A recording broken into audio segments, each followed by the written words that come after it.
Sa isang hindi inaasahang pagkakataon, ang kilalang national artist na si Ryan Cayabyab at ang sikat na Pinoy pop group na SB19 ay nagpaplano ng isang makasaysayang kolaborasyon.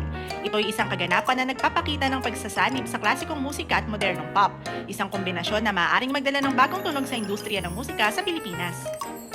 Si Ryan Cayabyab na kilala sa kanyang mga timeless na komposisyon at pagiging isang icon sa Filipino music industry ay nagpakita na ng kanyang kakayahang umangkop sa iba't ibang uri ng musika. Ang kanyang desisyon na makipag-collab sa SB19 ay isang patunay na ang musika ay walang hangganan at patuloy na nagbabago. Ang SB19 ay nakilala dahil sa kanilang unique na style at modernong approach sa musika. Ang kanilang pagiging versatile combined with their youthful energy ay nagbigay daan para makilala sila hindi lang sa Pilipinas kundi pati na rin sa international stage. Ang kanilang kolaborasyon kay Ryan Cayabyab ay hindi lamang isang milestone para sa kanila, kundi pati na rin sa buong Pinoy pop group music scene. Ang SB19 na may solid na fanbase dahil sa kanilang pop sound at energetic performances ay nagpakita na ng kanilang kakayahang mag-experiment sa iba't ibang genres. Ang kanilang pagtanggap sa isang collab kasamang isang veteranong musikero tulad ni Cayabyab ay nagpapakita ng kanilang openness sa pag-aaral at pagyakap ng bagong musical influences.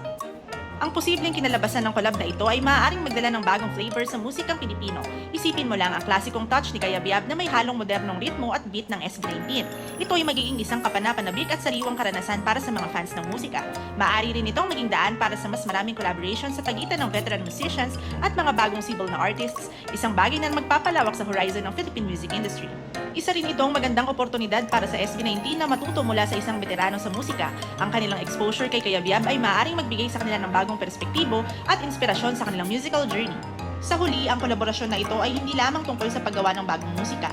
Ito rin ay simbolo ng pagsasama-sama ng iba't ibang henerasyon ng Filipino artists. Ang ganitong uri ng kolaborasyon ay nagpapakita ng pagtanggap at paggalang sa iba't ibang forms at expressions sa musika, isang mahalagang aspeto sa pag-unlad ng ating kultura at sining. Tunay nga, ang musika ay isang universal language na nagbubuklod sa atin anuman ang ating background o edad.